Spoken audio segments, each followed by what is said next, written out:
আমাদের সমাজে কিছু কবিরাজ আছে যাদের কাছে গেলেই বলে তাকে ক্ষতি করা হয়েছে, ওর বিবাহ বন্ধ করে রাখা হয়েছে, ওকে বান মারা হয়েছে, কিন্তু কে করেছে এটা বলতে চায় না, আর বলে এটা কাটতে বা ঠিক করতে হ্যাঁ এটা দেওয়া লাগবে, সেটা দেওয়া লাগবে, 7 নদীর ঘাটের পানি লাগবে ইত্যাদি বলে। এখন জানার বিষয় হলো মানুষ কি জিনের বা অন্য কারো মাধ্যমে মানুষের ক্ষতি, বিবাহ বন্ধ বা বান মারতে পারে?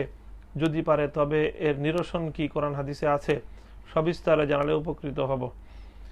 প্রিয় দর্শক, জাদু টোনা মানুষের ক্ষয়ক্ষতি করা বিভিন্নভাবে, এটা একেবারেই প্রমাণিত, কোরআন এবং হাদিসের দ্বারা সমর্থিত।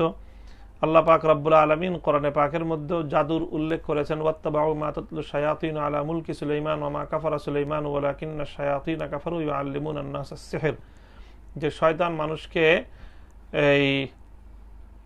মানুষকে জাদু শিক্ষা দিয়ে মানুষের ক্ষতি করার পদ্ধতি শয়তান মানুষকে শিখিয়েছে বলে কোরআন বলছে, সূরা বাকারার আয়াত। এছাড়া সহিহ বুখারী মুসলিমের মধ্যে আল্লাহ রাসূল সাল্লাল্লাহু আলাইহি ওয়াসাল্লামকে জাদু করা হয়েছিল। লাবিদ ইবনুল আসাম নামক বনু জুরাইকের এক ইহুদি ব্যক্তি আল্লাহ রাসূল সাল্লাল্লাহু আলাইহি ওয়াসাল্লামকে ভয়ঙ্কর জাদু করেছিল, যার কারণে আল্লাহ রাসূল সাল্লাল্লাহু আলাইহি ওয়াসাল্লাম দীর্ঘদিন মারাত্মক ধরনের অসুস্থ ছিলেন। এটিও বুখারী শরীফ এবং মুসলিম শরীফের সহিহ হাদিস থেকে স্পষ্টভাবে প্রতীয়মান হয়। কাজেই এ থেকে বুঝলাম আমরা কোরআনের আয়াত এবং আল্লাহ নবীর হাদিস থেকে, নবীজির ঘটনা, জীবনের ঘটনা থেকে, যে জাদুর মাধ্যমে কারো ক্ষতি করা, বান মারা, এগুলো একেবারেই সত্য বিষয়, এগুলোকে অবিশ্বাস করার কোনো কারণ নেই, বরং এগুলো বাস্তব ঘটনা। এবং এ থেকে পরিত্রাণের জন্যে শরীয়তের মধ্যে অবশ্যই ব্যবস্থা রয়েছে। আল্লাহর কোরআন মানুষকে পরিত্রাণের ব্যবস্থা দিয়েছে। আল্লাহ পাক রব্বুল আলামিন কোরআনে পাকের মধ্যে যে মুআউযাতাইন 2 সূরা নাজিল করেছেন, যার মাধ্যমে বান্দারা নিজেদেরকে শয়তানের এবং মানুষের এই অনিষ্টতা থেকে নিজেকে হেফাজত করতে পারে। কুল আউযু বিরাব্বিল ফালাক এবং কুল আউযু বিরাব্বিন নাস, আল্লাহর আশ্রয়ে মানুষের এবং মাখলুকাতের এই সকল অনিষ্টতা থেকে পরিত্রাণ চাওয়ার শিক্ষা দেওয়া হয়েছে। তেমনিভাবে আয়াতুল কুরসি রয়েছে। এছাড়াও আরো অনেক রুকিয়া রয়েছে, কোরআন এবং হাদিসের মধ্যে অনেক দোয়া রয়েছে।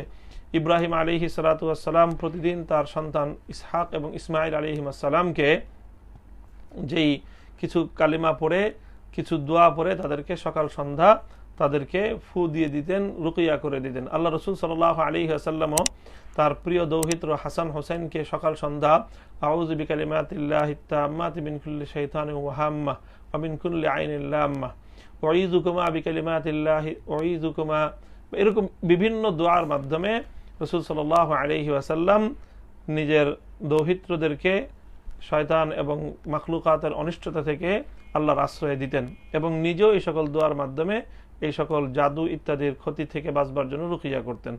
কাজে এসবের মাধ্যমে বাঁচবার জন্য চেষ্টা করার পদ্ধতি ইসলামের মধ্যে, কোরআনের মধ্যে, হাদিসের মধ্যে বর্ণিত রয়েছে। কাজেই যে কোনো পদ্ধতি অবলম্বন করা যাবে জাদু এবং এই ইত্যাদির হাত থেকে পরিত্রাণ পাওয়ার জন্য। তবে যে কোনো পদ্ধতি, যে কোনো রুকিয়া করার আগে এটা অবশ্যই কোনো আলেমের কাছ থেকে অথবা কোনো জ্ঞানী ব্যক্তির কাছ থেকে জেনে নিতে হবে যে যেই রুকিয়া করা হচ্ছে তার মধ্যে কোনো শিরকের কথা, কোনো বিদআতের কথা, কোনো আকীদা বিরোধী কথা রয়েছে কিনা, সেগুলো পরিহার করে কোরআন সুন্নায় বর্ণিত যে কোনো রুকিয়ার মাধ্যমে, যে কোনো দোয়ার মাধ্যমে নিজেকে আল্লাহ পাকের আশ্রয়ে নেওয়া যাবে।